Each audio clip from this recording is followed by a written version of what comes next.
नमस्कार प्रिय विद्यार्थियों, वीके नॉलेज इलेक्ट्रिकल में आप सभी का स्वागत है। एक और सीएसआईआर, एक और भर्ती आईटीआई टेक्नीशियन के लिए। कल धनबाद झारखंड वाली यूनिट में थी, आज पिलानी राजस्थान वाली यूनिट में है। कोई बात नहीं। राजस्थान पिलानी के सीरी जिसको अपन बोलते हैं, दो प्रीवियस पेपर लगातार 2022 और 24 के हमने आपको ऐप में उपलब्ध करा रखे हैं। तो सबसे पहले इसलिए बता रहे हैं क्योंकि जब वीडियो डालते हैं तो मैसेज आता है कि इसके पुराने पेपर पीडीएफ फॉर्मेट में है। जब आपका मन करे तब उसको डाउनलोड करो, प्रिंट करो। एक व्यवस्था हमने आपको बना कर दी, उसका नाम रखा लाइफ टाइम मेंबरशिप। रजिस्ट्रेशन एक बार करना है, वैलिडिटी लाइफ टाइम रहती है। पूरे भारत में आईटीआई बेस्ड जितने भी एग्जाम होते हैं सबकी पीडीएफ इसमें अवेलेबल है। ठीक है, इनको जब आप चाहो तब डाउनलोड करो, अपने फोन में कंप्यूटर में सेव करो और फिर चाहो तो इसका प्रिंट आउट निकलवा लो। तो ये आपको ऐप में मिल जाएगी, लिंक डिस्क्रिप्शन में। ऐप डाउनलोड कर लीजिए, इंटरफेस खुलेगा। चाहो तो टेस्ट सीरीज सेक्शन पर क्लिक करना, सेम ऐसे ही लोगो लगा हुआ दिख जाएगा। चाहो तो ऑल कोर्सेज पे क्लिक करना, सेम लोगो मिल जाएगा। देखो, इसके फर्स्ट सेकंड थर्ड तीनों पार्ट के है इसमें। स्पेशल टेस्ट सीरीज आप लेना चाहते हैं ओल्ड इसके लिए, तो टेस्ट सीरीज सेक्शन पर मिल जाएगा। सभी सीरी के लिए वो एक जैसा ही रहता है। आइए नोटिफिकेशन की एक नज़र डालते हैं। बड़ा अपडेट है और खास तौर से अगर आप राजस्थान से बिलोंग करते हैं तो मुझे लगता है ट्राई अब आपको करना चाहिए। टेक्नीशियन के नाम से वैकेंसी आती है, आईटीआई वाले बच्चे भर सकते हैं। लेवल 2 19,200 वाला पे स्केल बताएंगे पूरी डिटेल से। बस जुड़े रहिए चैनल के साथ। वीडियो को अभी से कर दीजिए लाइक, चैनल को कर लीजिए सब्सक्राइब। इस भर्ती से जुड़े हुए आगे के जितने भी अपडेट होंगे इसी चैनल पर आपको टाइम टू टाइम मिलते रहेंगे, तो चैनल के साथ जुड़े रहना होगा। हर भर्ती का अपडेट आपको मिलता रहेगा। ठीक है, CSIR central electronics engineering research institute, short में हम लोग सीरी बोलते हैं। पिलानी में इसका हेडक्वार्टर है एक तरह से, और राजस्थान की इसकी साइट बन रही है। रजिस्ट्रेशन कब से होंगे? 21 मई 2026 से स्टार्ट हो चुके हैं। वेबसाइट पर जाइए, रजिस्ट्रेशन करिए, फॉर्म भरिए। क्लोजिंग डेट क्या है, लास्ट डेट क्या रहेगी? तो 20 जून 2026 रात के 12 बजे तक। लेकिन लास्ट डेट का वेट नहीं करना है, समय रहते फॉर्म भर दो। किसी भी तरह का कोई फीस पेमेंट और उसका इश्यू ना बने। ठीक है, पद नाम और उसकी क्या डिटेल है, आ जाइए एक नजर। यहाँ पर दो है। सबसे पहले हम टेक्नीशियन की बात करते हैं, ग्रुप सेकंड, टेक्नीशियन फर्स्ट। ये बड़ा मुझे अच्छा लगता है यार, टेक्नीशियन ग्रेड फर्स्ट नाम दे रहे हैं आपको, और हमें क्या ही चाहिए। ग्रुप सेकंड है, ग्रेड की बात नहीं कर रहा हूँ। ठीक है, टोटल 14 सीटें हैं। देखो भाई, अब यूनिट तो देखो ऐसी ही है, कोई अब स्टेट विद्युत विभाग तो है नहीं कि यहाँ फिर हजारों में संख्या में वैकेंसी हो। मुझे ये लगता है सभी देश की जितनी CSIR है उनको एक में कर लेना चाहिए वैकेंसी को एक बार। इन 14 में बाकी ट्रेड्स भी रहेगी, इतने ट्रेड के लिए बात करेंगे। लेवल 2 है, 19,900 बेसिक है आपका। ठीक है ना, कुछ जगह 19,200, कुछ जगह 19,900 देते हैं, ये 19,900 दे रहे हैं।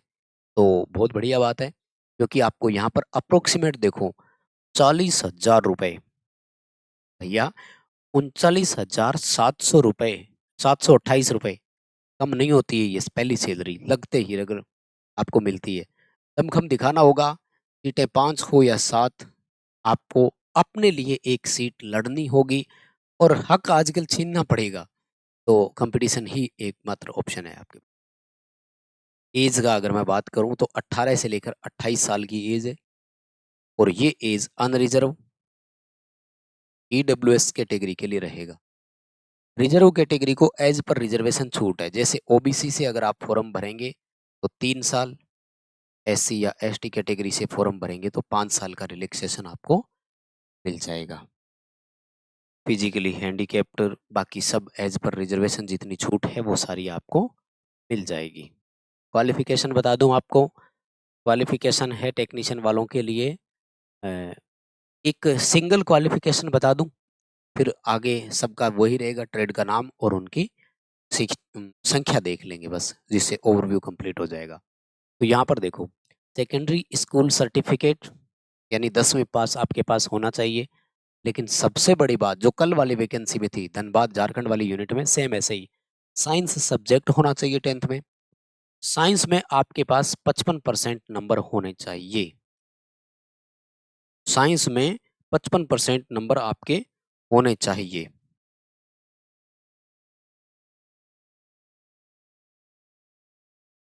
ये जो है ना, ये आपका 55% मार्क साइंस में होना चाहिए। ध्यान रखना, कुछ बच्चे ये सोच लेते हैं कई बार कि ये मतलब एग्रीगेट ओवरऑल 10th में है क्या, ऐसा नहीं है, ठीक। और सेकंड क्या चाहिए, आईटीआई सर्टिफिकेट आपके पास होना चाहिए, चाहे एनसीवीटी से हो या एससीवीटी से हो, चलेगा, कोई दिक्कत नहीं है, ठीक। तो अब आ जाते हैं पदों के हिसाब से। तो सबसे पहला टेक्नीशियन फर्स्ट इलेक्ट्रॉनिक मैकेनिक, कितनी सीटें हैं, दो, दो चार और दो छः, टोटल 6 सीट है आपके लिए। इलेक्ट्रॉनिक्स मैकेनिक में आपका आईटीआई किया हुआ होना चाहिए, ठीक है। भरो फॉर्म और इलेक्ट्रॉनिक मैकेनिक के लिए आप दिखाइए दमखम अपना, ठीक है। उसके बाद में टेक्नीशियन फर्स्ट इलेक्ट्रीशियन, वायरमैन और इलेक्ट्रिकल फिटर, टोटल कितनी सीटें हैं, दो, दो चार और दो छः, 6 सीट ही आपके लिए है, ठीक है। इलेक्ट्रीशियन और वायरमैन या इलेक्ट्रिकल फिटर से आपने आईटीआई किया हुआ है तो आप फॉर्म भर सकते हैं।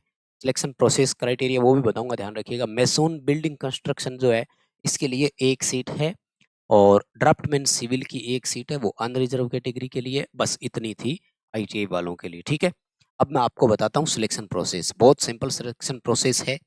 पहले स्किल टेस्ट लेते हैं या यूं कहें कि प्रैक्टिकल टेस्ट मान लीजिए एक तरह से, उसके बाद में रिटर्न एग्जाम लेते हैं। रिटर्न एग्जाम में एक सेक्शन ऐसा रहेगा जिसमें आपकी पर्टिकुलर ट्रेड से रिलेटेड क्वेश्चंस रहते हैं। इलेक्ट्रिशियन वालों के लिए जो 50 क्वेश्चन आएंगे वो आपको हमारे इन बुक्स में से देखने को मिलेंगे, जरूर पढ़ना। ये हिंदी मीडियम वालों के लिए है, ये इंग्लिश मीडियम वालों के लिए है। लिंक डिस्क्रिप्शन में है, पहले डेमो देखो ऐप में जाकर, फिर ऑर्डर करना। लेकिन रिसेंट स्टैंडर्ड के जिस लेवल के क्वेश्चंस आ रहे हैं एग्जामों में, हमने वही क्वेश्चंस इनमें आपको दिए हुए हैं, तो जरूर ये बुक पढ़ना, ठीक है। आ जाओ, आपको मैं मोड ऑफ सिलेक्शन है तो उसका बता देता हूँ, ठीक है ना। ये किसका है, ये है टेक्निकल ऑफिसर का। टेक्निकल ऑफिसर के बाद में ये है टेक्नीशियन फर्स्ट का। तो टेक्नीशियन फर्स्ट में 3 पेपर होते हैं, एक साथ ही होते हैं, ये ध्यान रखना। पेपर फर्स्ट पूरी तरह से मेंटल एबिलिटी यानी रीजनिंग का होता है और इसको आपको केवल और केवल क्वालिफाई करना होता है, ठीक है ना। इसके नंबर नहीं जुड़ेंगे, ठीक है। 2-2 नंबर का एक क्वेश्चन रहेगा, टोटल 50 क्वेश्चन आएंगे, 1 घंटे का समय मिलेगा, आराम से कर सकते हो, ठीक। रीजनिंग की बुक भी है, अगर आप मंगवाना चाहो तो उसको भी पढ़ सकते हैं, ठीक है। और इस पार्ट में कोई नेगेटिव मार्किंग नहीं होगी, यानी अगर गलत हो जाता है तो नंबर कटेगा नहीं, तो चिंता करने की आपको जरूरत नहीं है। उसके बाद में आएगा आपका पार्ट सेकंड। तो पार्ट सेकंड में रहेंगे आपके लिए 50 क्वेश्चन, यानी क्वेश्चन रहेंगे आपके लिए 50 और समय मिलेगा 30 मिनट का ही मात्र। तो यहाँ प्रॉब्लम आपके लिए बनेगी, यहाँ थोड़ा ध्यान भी देना होगा। जनरल अवेयरनेस के 25 क्वेश्चन, इंग्लिश लैंग्वेज के 25 क्वेश्चन, ठीक है। 3-3 नंबर का एक एक क्वेश्चन होगा, गलत करोगे एक एक नंबर काट लिया जाए, यानी यहाँ पर पार्ट सेकंड की नेगेटिव मार्किंग होगी। इसी तरह से पार्ट थर्ड में भी नेगेटिव मार्किंग होगी 1 नंबर की, और यहाँ पर भी सही करने पर 3 नंबर एक क्वेश्चन के मिलेंगे। तो 50 क्वेश्चन आएंगे आपके कंसर्न ट्रेड और सब्जेक्ट से रिलेटेड, ठीक है, वो आपको यहाँ पर मिल जाएंगे। और ये लगभग सीरीज जितना भी है, सॉरी CSIR जितना भी है, सबका सेम पैटर्न है, इसी पैटर्न से इसी लेवल से क्वेश्चंस वो आपको दे रहे हैं, ठीक है। और मतलब प्रोसेस सिलेक्शन वाली सब सेम है, ठीक है। और आपको क्या बताऊं, ऑफिशियल वेबसाइट तो siri.res.in, यहाँ भर सकते हैं। सेम वही फॉर्म की फीस 500 रुपये फीस पे करनी है, ठीक है। और जैसे कल वाले में भी थी, अब प्रॉब्लम ये है कि एक बच्चा अगर झारखंड वाली भी भरे राजस्थान वाली भी भरे तो उसे दोनों के लिए 500-500 रुपए की फीस देनी होगी। इनको वास्तव में करना ये चाहिए, एक वैकेंसी निकाल दो, बच्चे से अपनी प्रेफरेंस भरवा लो कि पहले कौन सी यूनिट, फिर कौन सी यूनिट, फिर कौन सी यूनिट। कॉमन रिक्रूटमेंट, जैसे पहले एम्स अलग अलग करते थे, बाद में एम्स ने एक साथ वैकेंसी करना शुरू कर दिया। सेल अलग अलग वैकेंसी करते थे, अब उन्होंने एक साथ करना शुरू कर दिया। इसरो अभी भी अलग अलग कर रहे हैं, एक ये अलग अलग निकाल रहे हैं। तो ये अगर एक साथ हो जाए तो मुझे लगता है आप सबके लिए काम बन जाए। इतनी डिटेल है, बाकी नोटिफिकेशन आपको हमारे टेलीग्राम पर मिल जाएगा, लिंक डिस्क्रिप्शन में है। टेलीग्राम पर जाइए और इस PDF को डाउनलोड करके आराम से पूरा पढ़ लेना, ठीक। वीडियो को लाइक करके अपने दोस्तों तक पहुंचाइए, चैनल को भी सब्सक्राइब करके रखिए, हम इसी तरह का अपडेट आप तक पहुंचाते रहते हैं। बहुत बहुत धन्यवाद, थैंक यू वेरी मच, शुक्रिया।